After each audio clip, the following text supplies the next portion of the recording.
Hey guys, I'm back, and I have the tenderizer here. I went ahead and faced off this side. My wife says it's too heavy. So here's my proposal. I'm going to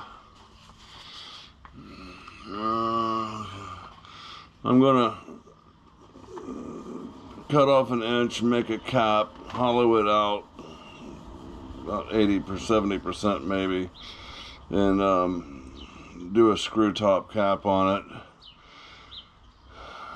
and turn the outside to make it all one size, and then I'll have a kind of a secret stash for my special spices, seasonings, and I'll go ahead and do the less aggressive tenderizing teeth on the top of the screw cap. So basically we're going to hollow this out and make a screw top. I have plenty more of this material. I'll cut this and make a cap out of that maybe. So in the meantime, we need to drill this out.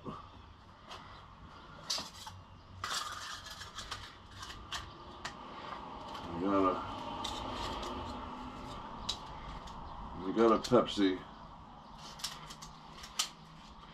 Let me turn that around. We got a can of Pepsi to protect the stainless steel from my jaws. I'm not sure if that's even necessary, but nothing wrong with taking precautions.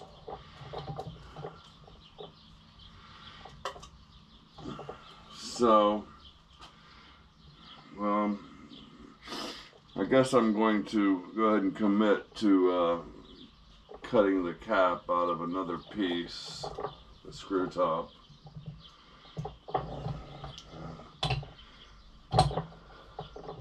I was just starting to make this video and I noticed I had some surface rust on here, so I got the WD-40 and the Scotch-Brite out and did a little number on that.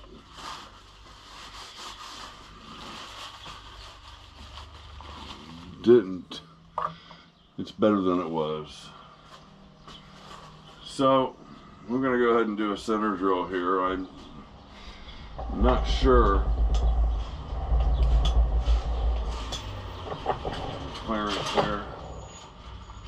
I'm not sure if I should use a bigger center drill. I probably should, since I'm going to start with probably 3/4 of an inch. So let's get rid of this one. And look in my drawer here.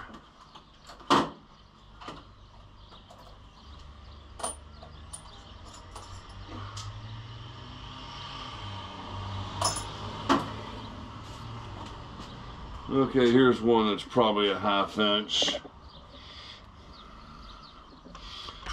Light the camera up, see what we're looking at. Yeah, we're looking at the same thing. Okay. So we need to open up these jaws.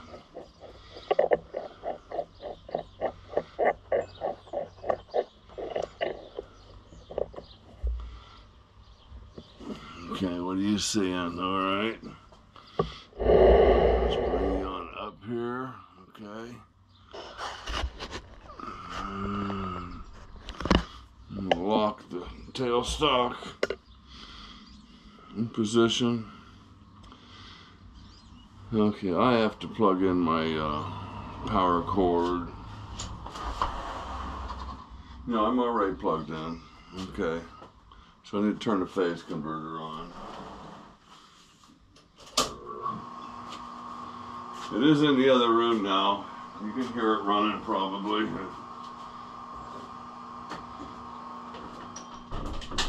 So much better than it used to be.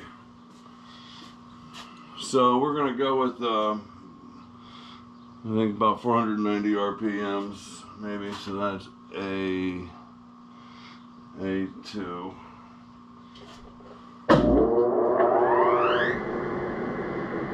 Powered up here.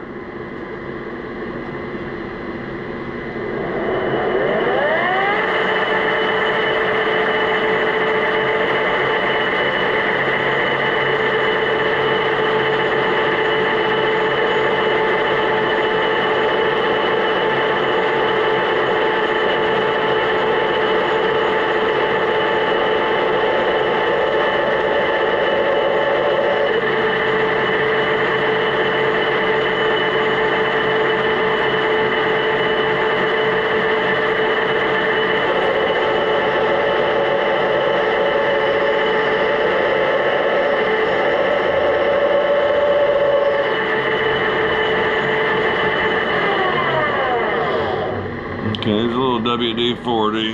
You're gonna unlock the tailstock, pull you back. Let me give you a different view here. Okay, we're gonna release the chuck.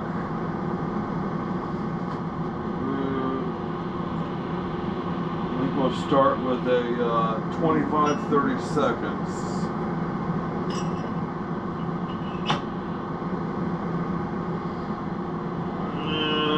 Have to bring you around here again.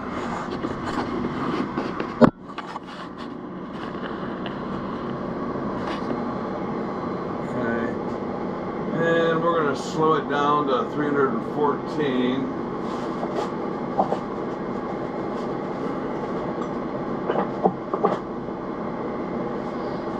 RPMs. Going to put some WD-40. Actually, we're going to put some anchor lube on there. Not from that bottle.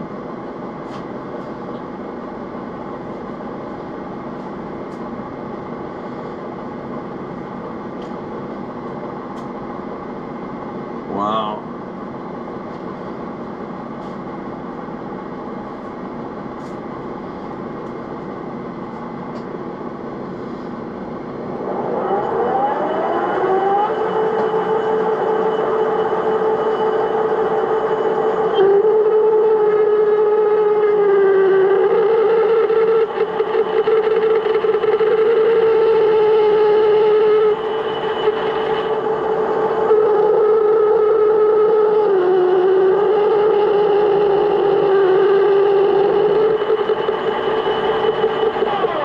And what I did there is I cranked that with the tail stuck, unlocked, until I reached an increment on my quill, on the tailstock quill. That happens to be 2 inches, so I can tell what my depth of cut's going to be.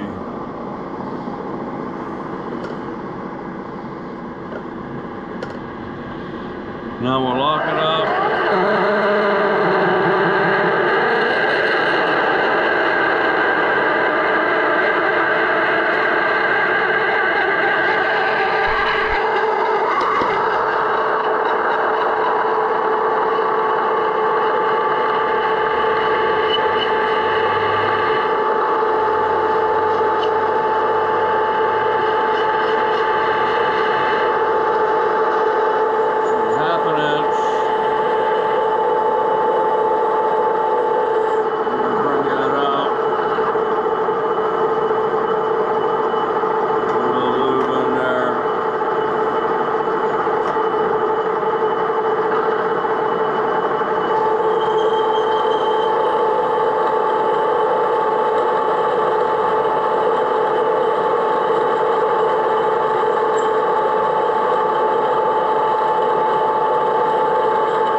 can't move that or I'll lose my measurements.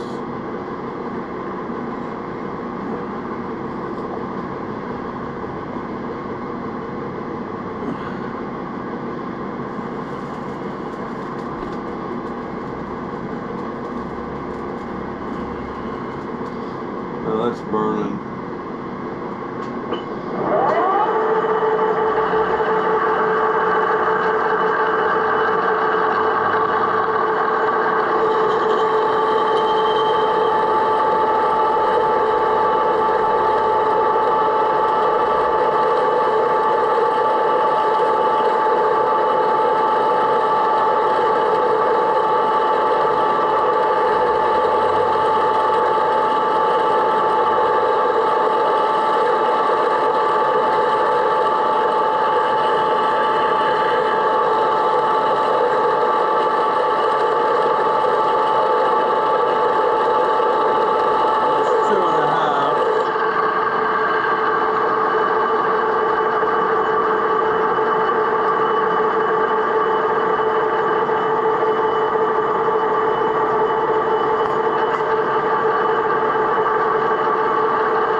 There is 3 inches.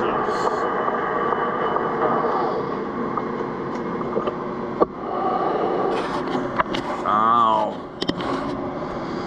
One of those things where your knuckle wants to crack, but it's severe pain. I think it's called arthritis. I guess I better get to Dollar General and get a new can of WD-40. This thing, I don't know if you can see it or not, but it is smoking. It's smoking hot, you know?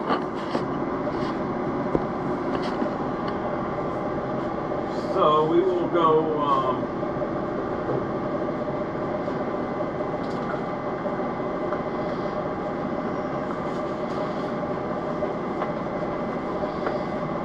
incrementally higher in diameter. I'm not sure if I should let this cool off before I do any more. I definitely want to let that drill bit cool off before I touch it.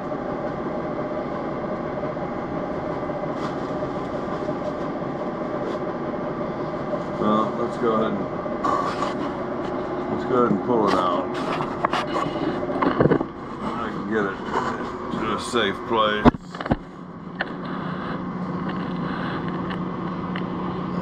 Okay.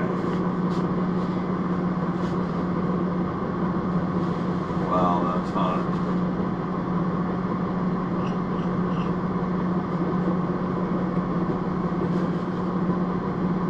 Okay, my next drill is 1 9/64.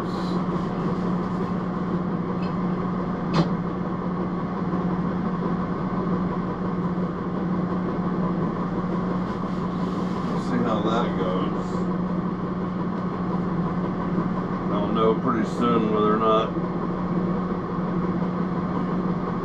I need to let this thing cool or not. I'm trying to get some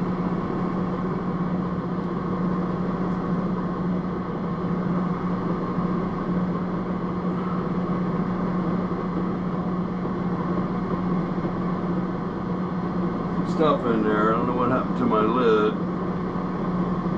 Probably forever gone.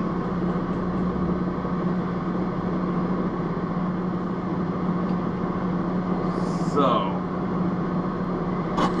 well, there goes 10 10 minutes of your life you'll never see again. I'm going to run this down to 190 RPMs.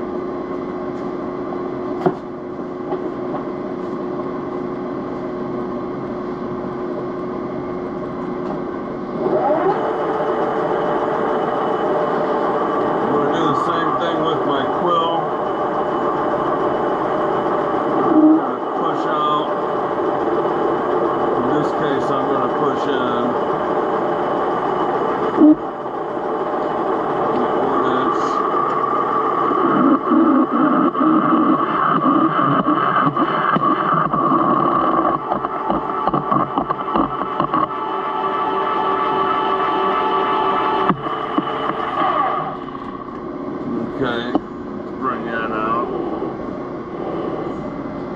And I'm going to give that a love tap. Okay, we're going to give that a little love tap.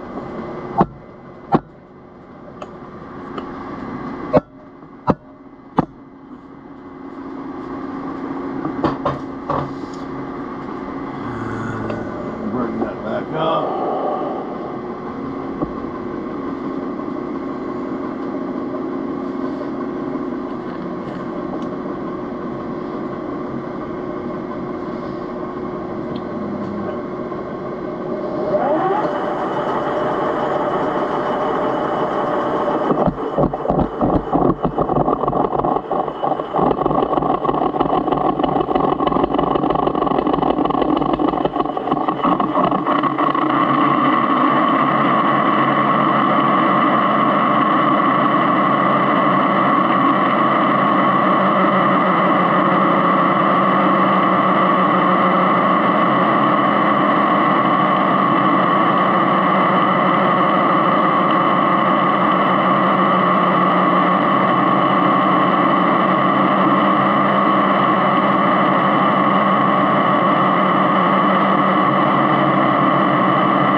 That was pretty on camera.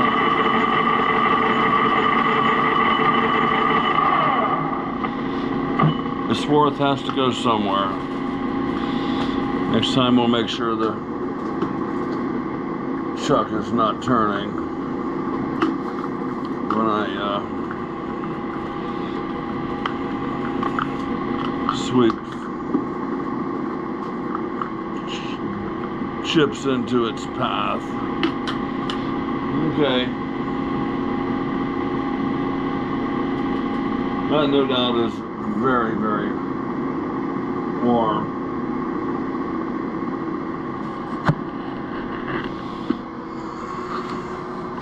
So we'll do the rest with the boring bar.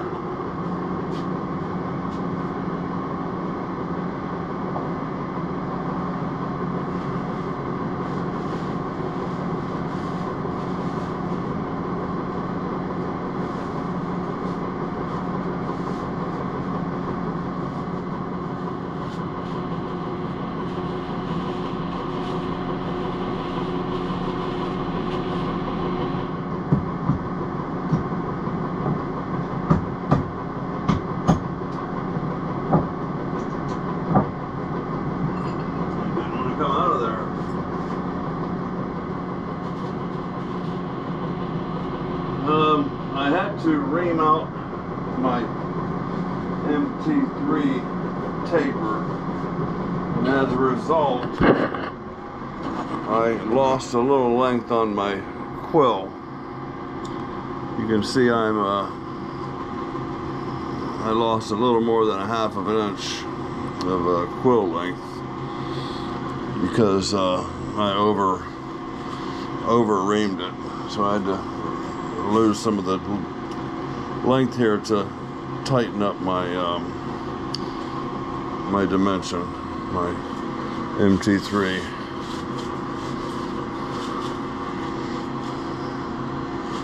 Okay.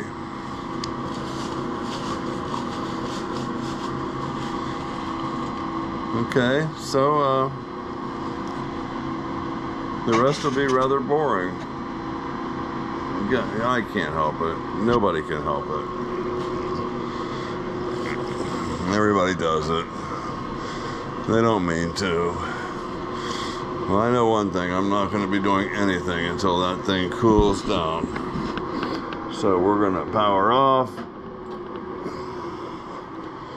We're going to come over here and power off the phase converter.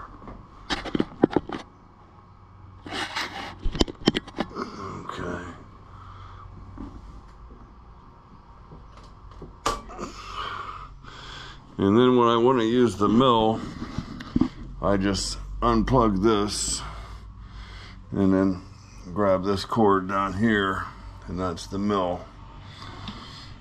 And I wonder, can I make a junction box with 2 female sockets on it and have both these plugged in at the same time? This phase converter used to run 2 motors that powering an air compressor, so I think it's strong enough to run 2 machines. Maybe not simultaneously, I don't know. At least I wouldn't have to mess with the wires if I had a common junction, you know what I'm saying, if I had 2 outlets. Okay, Levi. Okay, in my last video, there's going to be some questions about using a V-block and being able to do all those operations in one setup. So I got this V-block here, and to use this,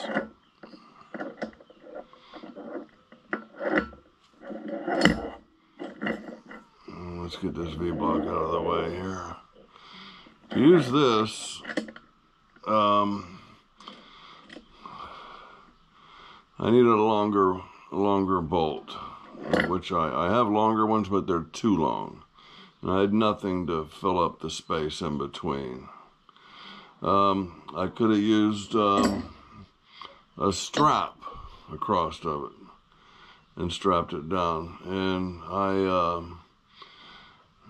in my haste, I just didn't see any possibilities. Since then, I've found several pieces of metal I could have drilled a couple holes in and made a strap and strapped it down. So if it happens again, it'll look something like this. You know, strapped down into each T-slot. And that'll take care of going, you know, the whole face in one setup. So I know I'm going to get beat up in the comments on the setup that I used. Although it was plenty strong enough.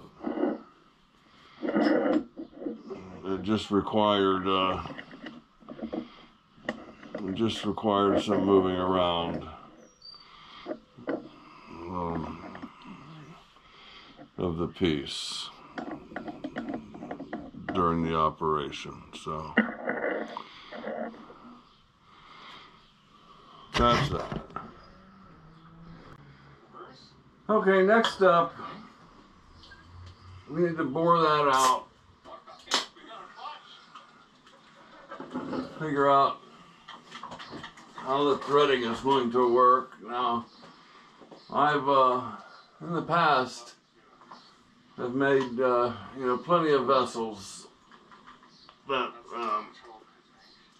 you know, that are threaded, and some of them are, you know, multi-start threads where, you know, 2 or 3 threads will, 2 or 3 turns will bring it home. But it's been a while since I've done it, and I'm a little apprehensive because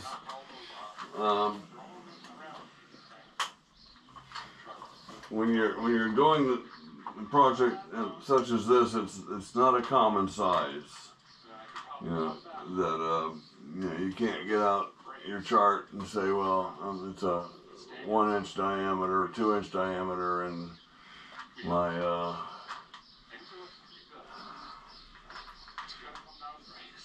the male part needs to be, you know, this diameter to interlock with the threads in the female part. And I don't know, I'm just a little nervous about that, but I'm sure it'll come to me. I've made dozens of vessels that threads close, so I've had plenty of mistakes and plenty of successes, so we'll get to that. The next step will be boring that out. It turns out I got 3 inches of depth, and that'll lighten that up quite a bit, and hopefully be acceptable to the one who must be obeyed. And I'm still sticking to the hand mallet rather than a handle mallet. Just grip the thing and start beating the meat, you know. Tenderizing the meat, let's say it that way. So, stick around to the end of the video because I'm going to explain my setup on my initial milling job. The video titled Tenderizer. Give a little explanation to why my setup was what it was. Okay guys, we'll see you next time. Here I am. Looks like maybe 2 videos in 1 week, maybe 2 videos in 2 days, or 3. Yeah, oh God. Yeah, gone, you know, feast or famine, I guess. So, we'll see you guys next time around. Let me find, oh, switch here. That's on the other side, isn't it? It's a bitch getting old.